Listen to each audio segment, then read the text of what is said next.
On the U.S.-China trade war, tensions rising almost as high as the tariffs themselves. In recent weeks, those tariffs have nearly tripled from 54 to 145%. China is now warning other countries not to strike trade deals with the U.S. that would impact Chinese interests. It is just the latest move in the increasingly bitter trade war between the U.S. and China. China is now accusing the U.S. of economic bullying and has called for a UN Security Council meeting this week to address the issue. US and India have agreed on the terms of a trade deal, and China is not happy about this. CCP is calling this deal quote-unquote US bullying. You see, right after this trade deal, India announced that it will increase imports from the United States and decrease imports from China. And on top of this, just a day earlier, India also said that I honestly do not think that India will stop trading with China. Let me know what you guys think in the section. Oh, and this is the Political Decode podcast. PD, Political Decode. You are now tuned in, where we help you through the minutia and interpret what the news media is trying to tell you, left, right, or center. Let's roll the film.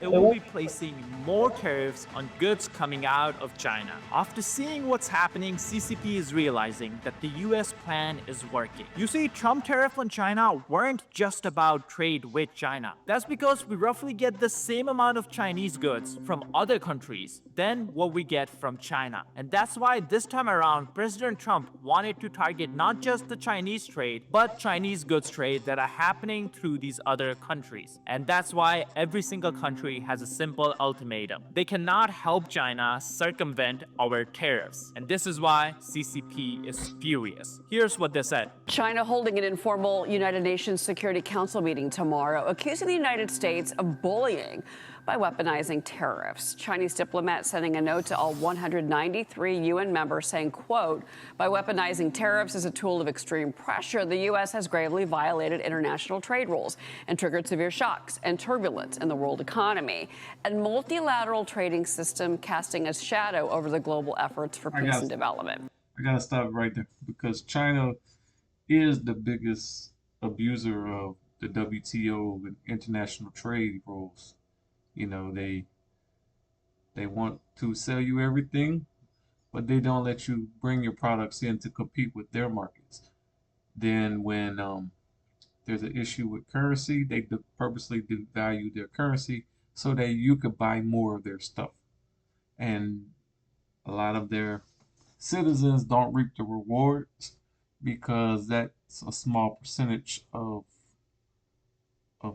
the Chinese. They deal in all sorts of ways that profits the CCP, the Communist Chinese Party, and that's China.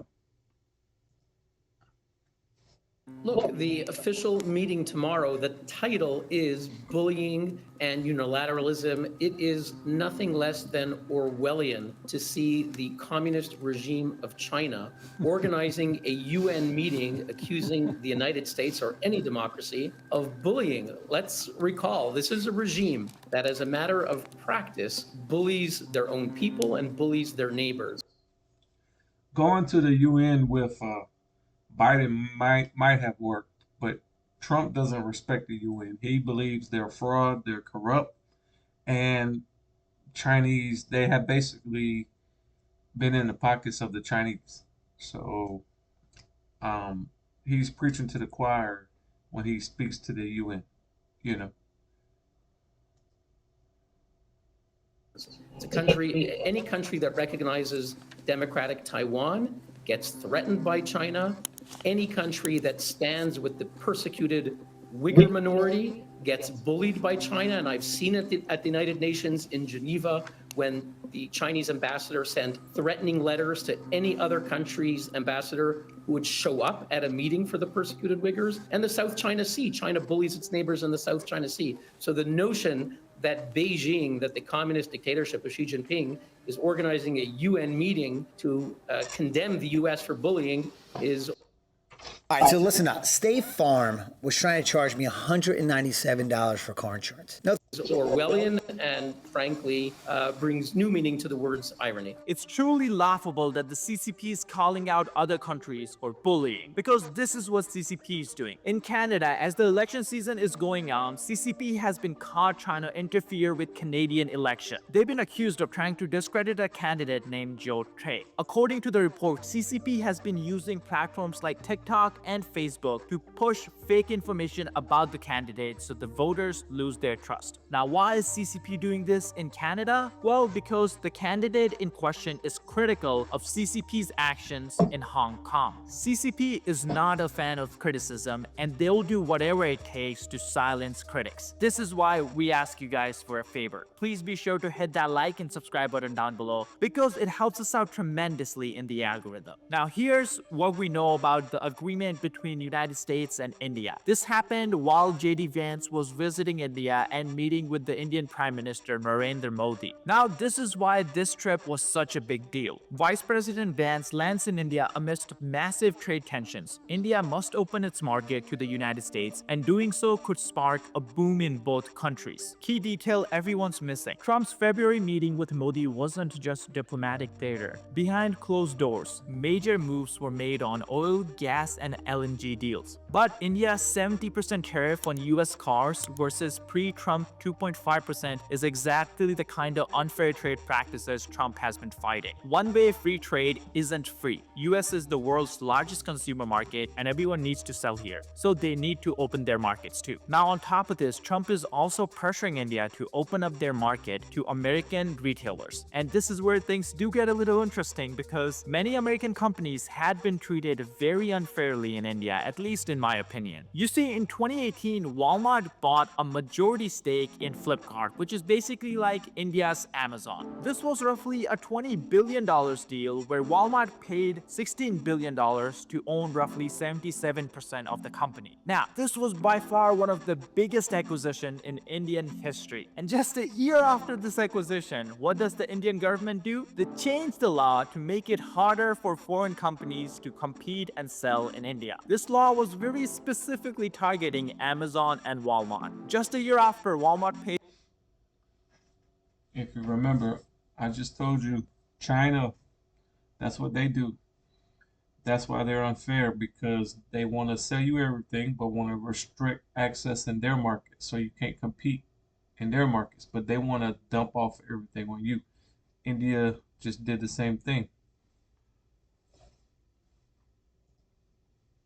It's so much money to buy an Indian company. This wasn't a very business-friendly law, and this is something President Trump is pushing against right now. President Trump reportedly intends to press India to give online retailers such as Amazon and Walmart full access to its $125 billion e-commerce market. Now, while JD Vance was in India, this is what he had to say about stuff like this that foreign countries do, and on top of that, the new deal that India and US have negotiated. This, of course, with Prime Minister Modi. And look, President Trump and I know that Prime Minister Modi is a tough negotiator. He drives a hard bargain. It's one of the reasons why we respect him. And we don't blame Prime Minister Modi for fighting for India's industry. But we do blame American leaders of the past for failing to do the same for our workers. And we believe that we can fix that to the mutual benefit of both the United States and India. When President Trump and Prime Minister Modi announced in February that our countries aim to more than double our bilateral trade to $500 billion by the end of the decade, I know that both of them meant it. And I'm encouraged by everything our nations are doing to get us there. As many of you are aware, both of our governments are hard at work on a trade agreement built on shared priorities, like creating new jobs, building durable supply chains, and achieving prosperity for our workers. In our meeting yesterday, Prime Minister Modi and I made very good progress on all of those points. And we are especially excited to formally announce that America and India have officially finalized the terms of reference for the trade negotiation. I think this is a vital step toward realizing President Trump's and Prime Minister Modi's vision. Welcome to OCC Learning. That's a roadmap toward a final deal between our nations. I believe there is much that America and India can accomplish together. Now, that speech was at the end of the 2-day trip that JD Vance made to India. At the beginning of that trip, when he landed in India, we also had a very shocking announcement come out of India that many people are overlooking. You see, India just announced that it has put another 12% tariff on Chinese steel to limit cheap imports from China. And the reason for these tariffs are simple. Steel has been one commodity that CCP has used to hollow out other countries' industrial base. Let me explain what I mean by this. You see, CCP gives out a lot of free money in form of subsidies to steel companies in China so that they can build up bigger and bigger factories. Now, of course, this is something a lot of countries do. They support their growing industries by giving them subsidies and tax incentives. But CCP has taken this to another level. And that's because CCP's goals are much more sinister than just supporting a growing industry. You see, CCP kept on subsidizing the Chinese steel industry even after the local steel demand was met.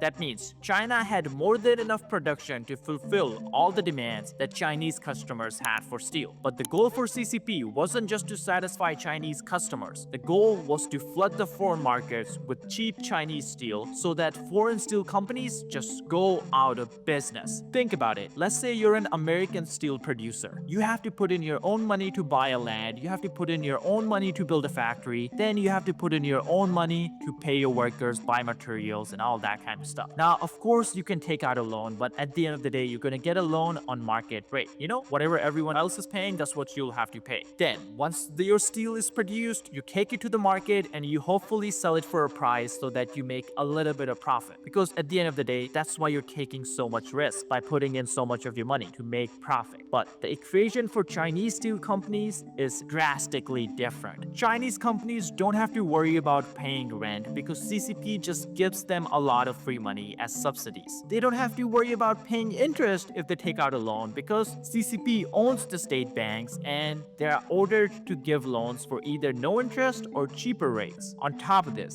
sometimes CCP also helps subsidize the supplies that go into producing steel. This way, when a Chinese company goes to a foreign market to sell their steel, they can sell it for a much lower price than any other competitor. And this is how CCP wants to drive out foreign producers out of business. The plan is simple. If foreign companies can make profit, the foreign factories will shut down. That means I gotta stop it right there. That's part of the reason, and thank God, hopefully the U.S. will start divesting from China. Is because a lot of the reason their products are so cheap is because it is cheap. You know, many people don't want to build with China steel.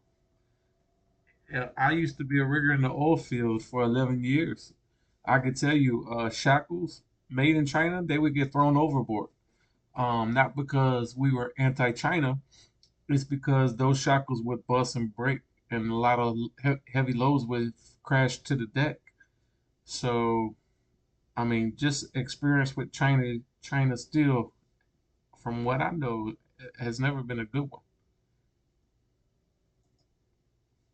if there is ever a war, foreign countries will not have these factories producing the ever important steel. At the end of the day, many people forget how important steel is. It's a national security issue, and that's exactly why US was so hesitant to let Japan buy US steel. Japan is a very strong US ally, and even then we didn't want to take on that national security risk. Now, of course, we can argue if that was the right decision or not, but UK did something similar, but this time UK probably had more of a reason to do it. They stopped a Chinese company from buying UK steel because UK realizes what China is trying to do, and they cannot have that kind of national security issue in their own backyard. Now, of course, that was a big sidetrack, but hopefully you guys understand why India is now tariffing Chinese steel. Because same as US and UK, India doesn't want their steel companies to go out of business because of Chinese steel dumping. And of course, along with this tariff, India has also announced a trade terms deal with the United States. Now, we don't exactly know what it means, and the wording was very specific. They're not saying that a trade deal was agreed on. It's just trade terms that have been agreed on. What it seems like, they have agreed on what they need to negotiate on. So they have, I guess, narrowed down the points they're going to negotiate on. Of course, we'll get more information and I will share it with you guys as we learn more. But even this, China is not happy about, and China really wanted India to come to their side. Of course, China has been been looking for allies all this time, and we've been covering that. But right after Vice President J.D. Vance visited India, China sent out their own offer, I guess their own invitation to Prime Minister Modi.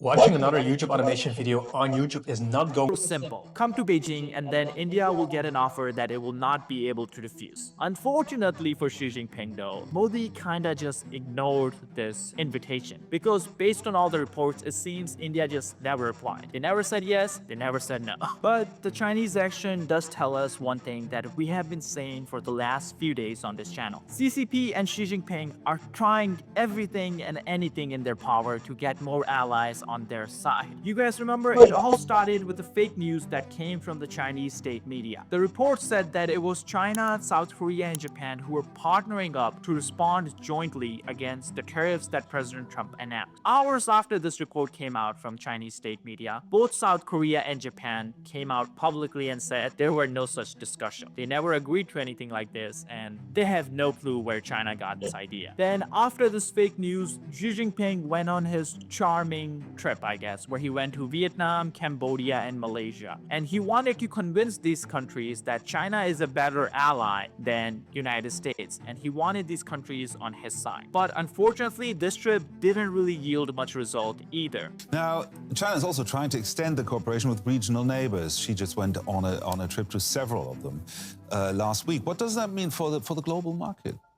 Well, it's interesting because these are neighbors with whom China has a lot of differences, and with the trade political differences and territorial differences over, they all have claims to different territories, and there's been a lot of China trying to build too much influence in these countries. Then comes the trade war, and suddenly they're all competing. They're all trying to form a bloc. Xi Jinping wants to form a bloc because they're all going to be. They're not going to be able to export as much to the US under the trade war. But at the same time, these political differences are there. So there's a sort of a difference between balancing the economic and the political here. And it's going to be a challenge because I think even though people do want some help in Vietnam, in Thailand, in Malaysia, and these countries. Can we just stop for a second? All China has to do is not tariff and not make it so political to do trade with the U.S., and Trump will be eager to make a deal with him. But it's in the best interest of the United States as a whole not to do business with China, because you help them grow, and now you're building their military. They're your number one adversary. So they're going to find it hard to find a piggy bank like the United States, who it's like the sugar daddy has all the money. So who's going to buy it? Well, the sugar daddy always comes through and buys it. But that won't be the case no more unless they're willing to take a percentage and make trade more reasonable with the U.S. If you do some studies into before all this actually began, China would say, oh, well, they're only tariffing the U.S. like 30-40% on their goods. But then they had all these non-tariff barriers that was amount to additional tax and then restrictions. Like I said, they would trade one way, but they wouldn't receive your goods. The U.S. was running a $1 trillion deficit every year with China, meaning if the U.S. did zero trade for a year with China, they would basically be up $1 trillion, or let's say they wouldn't be losing $1 trillion. So yeah, things had to be renegotiated, but China wants to play hardball because when you've been getting milk from both ends, you don't want to stop. When you had ice cream and cake, at the same time. So China, they're in a situation where they're going to have to put their pride to the side because they want to do deals with other countries. But here's the thing. Who is now going to make that kind of deal that the U.S. was giving them for so long? And then who is going to buy so much of their product? India, like 2-3 times more people in India than U.S., but they only equate to like 5% of the amount of purchasing power the U.S. has. So think about it. in dealing with the U.S. trade war. They're going to be struggling, though, to find common ground on a lot of other areas with China. So after that visit to Vietnam, Malaysia, he Can you please just hear me out? No. didn't really come away with any.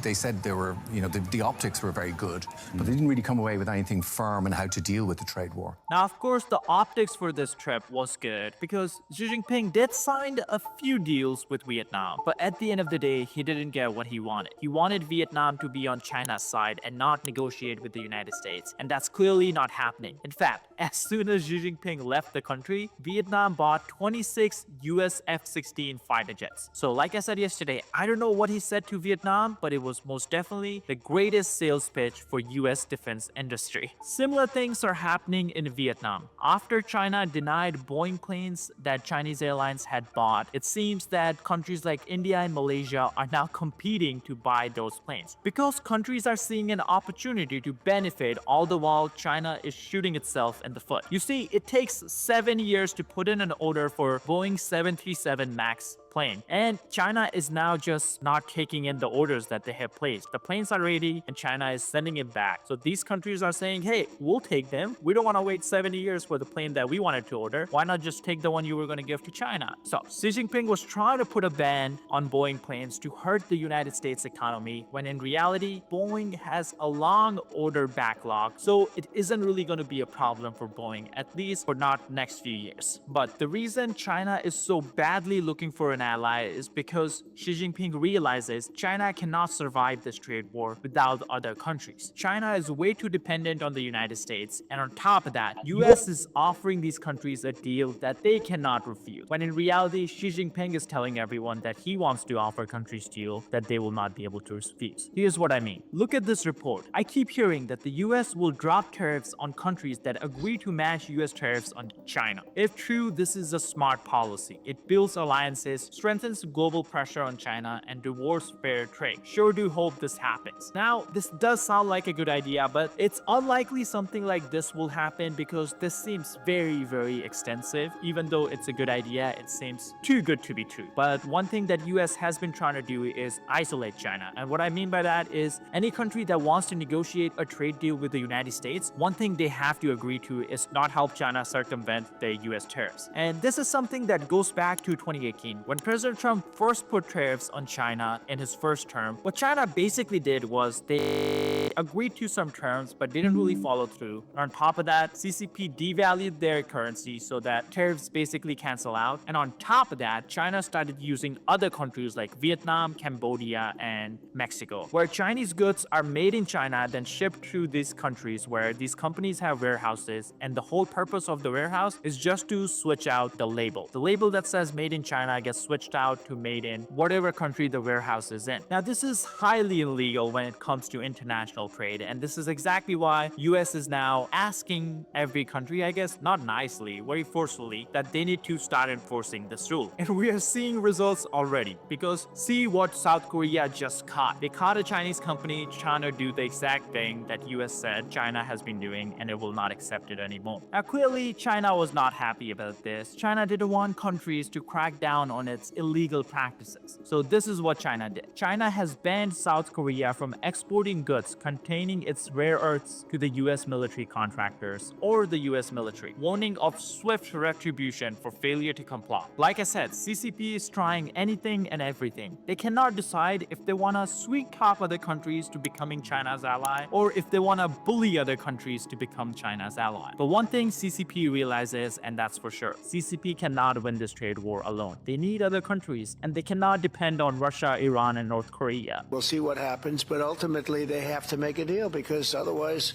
they're not going to be able to deal in the United States. So we want them involved, but they have to, and other countries have to make a deal. And if they don't make a deal, we'll set the deal because we're the ones that set the deal. Scott and Howard and myself and others, we're going to be setting the deal. And it'll be a fair deal for everybody, and it'll be, I think it's a process that's going to go pretty quickly. We've spoken to many, many countries, and we're getting their views on things. You know, there are a lot of things. They have VAT taxes. They have everything you can have.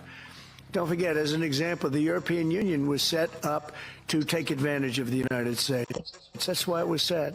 And they've done that, but they're not doing that anymore. YouTube is growing so fast that it has just overtaken Netflix to become the most popular app on TV. That's just on TV, by the way. If you combine TV, phones, computers, tablets, people are spending an insane amount of time watching YouTube. This is exactly why YouTube is paying creators $45,000 per minute. That's $64 million every single day. So, if you have ever thought about starting a YouTube channel for yourself, now is the perfect time. And if you're looking to learn how people grow on YouTube in 2025, like this guy who got millions of views in just few months of starting a channel, then I have a solution for you.